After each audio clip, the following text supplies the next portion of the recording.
मैंने कुछ भी नहीं हुआ। फिर उसने अपने हाथों से एक अंडा फोड़ डाला। 2 अंडे थे उसके, तो एक अंडे को उसने फोड़ दिया। फूटने पर उस अंडे में बिनता ने अपने पुत्र को देखा। उसके शरीर का ऊपरी भाग विकसित पुष्ट था और नीचे का आधा अंग अभी अधूरा ही था, अभी पूरा बना नहीं था। सा पुत्र क्रोध संरब्धा ससा परिणामिति श्रुति योहमेवं कुतो माता त्वया लोभो परितया शरीरेण समग्रेण तस्मात् दासी भविष्यसि। 5 वर्षौ शतान्यस्या यथा विस्मृतसे सह। तो वो जो पुत्र निकला उस अंडे के फोड़ने से, तो उसको क्रोध आ गया पुत्र को। हाँ, और विकसित वाले को। हाँ, कहता माँ तुमने हमको अधूरा बनाया और आधा शरीर हमारा है ही नहीं, आधे ऊपर का शरीर है, नीचे का ही नहीं, तो डला अलग से। मेरे समस्त अंगों को पूर्णतः विकसित और पुष्ट नहीं होने दिया, इसलिए जिस सौत के साथ तू लाग डांट रखती है उसकी 500 वर्षों तक तू दासी बनी रहेगी। श्राप दे दिया। अब वो थी तो कद्रू बहन, लेकिन अब यहाँ बहन ऐसा चाहे त्वाम सुतो मातर दासी त्वान मोचयिष्यति जद्दैनंगपि वातस्तुम मामे वांड विभेदना तो न करिष्यम न करिष्य नंगम बा व्यंगम बापी तपस्विनम। और माँ ये दूसरे अंडे में जो तेरा पुत्र है यही तुझे दासी भाव से छुटकारा दिलाएगा, जो दूसरा है। किंतु माता ऐसा तभी हो सकता है जब तू इस तपस्वी पुत्र को मेरी ही तरह अंडा फोड़कर अंगहीन या अधूरे अंगों से युक्त न बना देगी। जब तू इस तपस्वी पुत्र को मेरी तरह फोड़ करके अंगहीन या अधूरे अंगों से युक्त नहीं बना देगी। प्रतिपालयितव्यस्ते जन्म कालो से धीरया विशिष्टम बलमेव संत्या 5 वर्षौ शतात्परा। इसलिए तू इस बालक को विशेष बलवान बनाना चाहती है तो 500 वर्ष के बाद तक तुझे धैर्य धारण करके इसके जन्म की प्रतीक्षा करनी चाहिए। सेवा करो उनकी। 500 वर्ष तक तुम प्रतीक्षा करो कि यह अंडा जो दूसरा है इससे क्या निकले। एवं सत्ता तथा पुत्रो विरता मंतरिक्षकाः वर अरुणो दृश्यते ब्रह्मन् प्रभात समझे सदा आदित्य रथ मध्यास्ते सारथ्यम समकल्पयतो। विनता को साप देकर वो बालक अरुण अंतरिक्ष में उड़ गया। ब्रह्मन तभी से प्रातः काल प्राची दिशा में जो लालिमा दिखाई देती है ये वही अरुण पुत्र है। वो सूर्य के पहले वहाँ वो स्थित हो गया और आज भी वहाँ पर वो लालिमा जो दिखाई देती है यही विनता का पुत्र है जो अंडा फोड़ा था।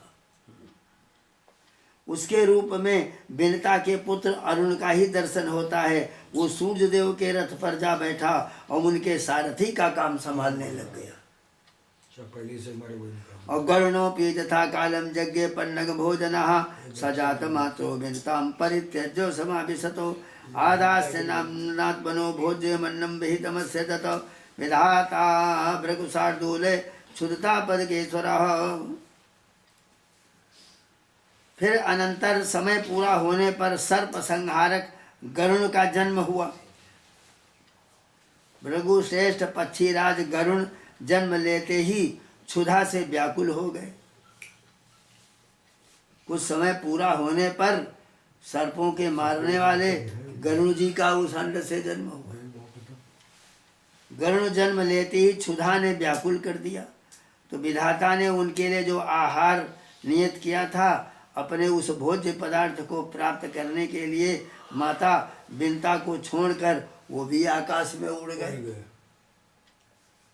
श्री महाभारते आदि पर्वणि आस्तिक पर्वणि सर्पादीनां उत्पत्तौ षोडशोऽध्यायः। मेरु पर्वत पर अब सौतिरुवाचो एतस्मिन्नेव काले तु भगिन्यो ते तपोधनो अपश्यतां समाजाते उच्चैः श्रवसन्मन्तिकातो जम जम देवगणा सर्वे हृष्टरूपं पूजयतो मध्यमाने मृते जातो मस्वरत्नमनुत्तमम् अमोघबलमस्वानाम् उत्तमं जगतां परं श्रीमंतमजरं दिव्यं सर्वलक्षणपूजितम्। उग्रैश्रवाजी कहते हैं कि तपोधन इसी समय कद्रू और बिलता दोनों बहनें एक साथ ही घूमने के लिए निकली। उस समय उन्होंने उच्चैश्रवा नामक घोड़े को निकट से जाते देखा। उत्तम अश्वरत्न अमृत के लिए समुद्र का मंथन करते समय वो प्रकट हुआ था। और उच्चैश्रवा घोड़ा, उसमें अमोघ बल था। वो संसार के समस्त अस्त्रों में श्रेष्ठ और उत्तम गुणों से युक्त, सुंदर, अजर, दिव्य, संपूर्ण लक्षणों से युक्त था। उसके अंग बड़े पुष्ट थे। संपूर्ण देवताओं ने उसकी प्रशंसा की थी। सौनकोवाच कथम तदमृतम देवैर्मदिता क्वाच संसमे तत्र जज्ञे महावीर्या सोऽसुराजो महाद्युति।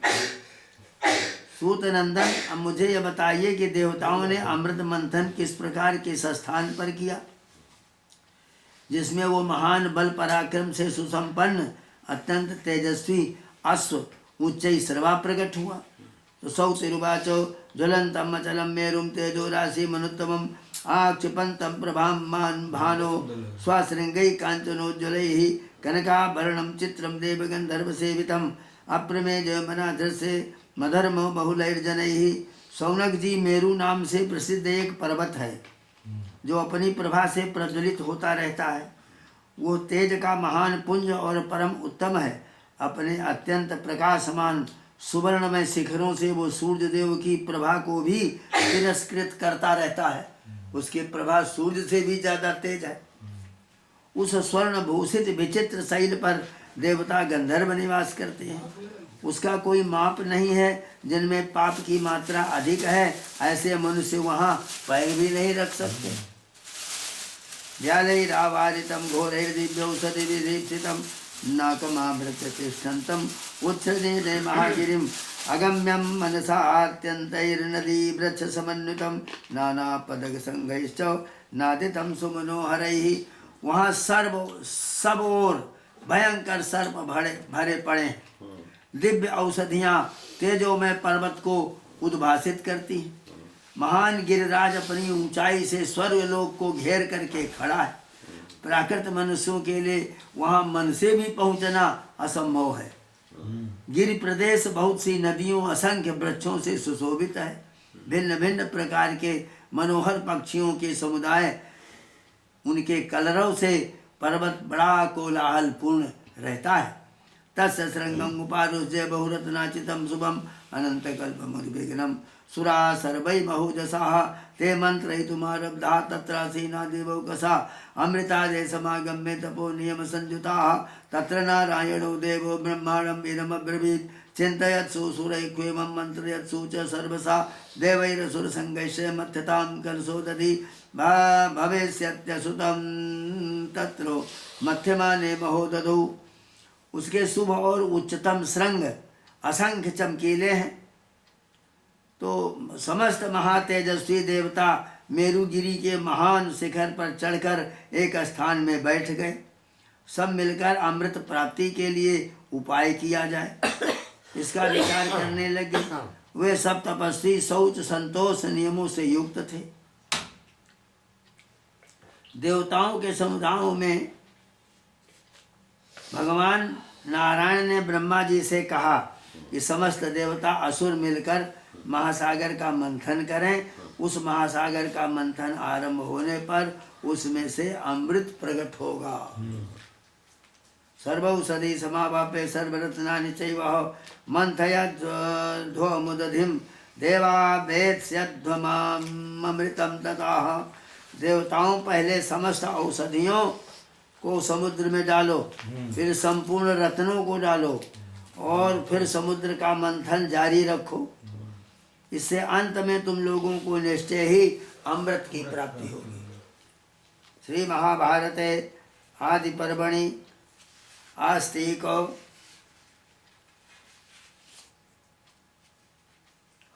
पर्वणि अमृत मंथने सप्तदशोऽध्यायः।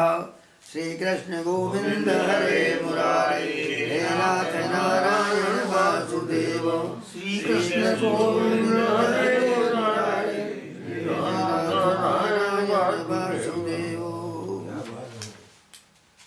जय हो जय हो जय हो। आनंदम आनंदम अव्यक्तम। आज जो आपने प्रश्न किया, जो उसका उत्तर जो मिला, उसमें जैसे कहते नहीं, गुरु ब्रह्मा गुरु विष्णु गुरु देव महेश्वरा गुरु साक्षात परब्रह्म, इसका हमको साक्षात दर्शन हो गया, उत्तर मिल गया। पन्नी लेनी है प्रभु। हम कैसा आख्यान आज सुनाया कोई गया। प्रश्न नहीं किए थे नहीं वो मतलब ना हमारी हैसियत कि हम कर जाए। आपके जो जो प्रश्न करवाना चाहते हैं वो प्रश्न करवाते हैं और खुद ही उत्तर देते हैं। आगे आगे सही बात। आप गलत समझ रहे हैं। वो जो प्रश्न की उपज कौन पैदा दिमाग में कर रहा है?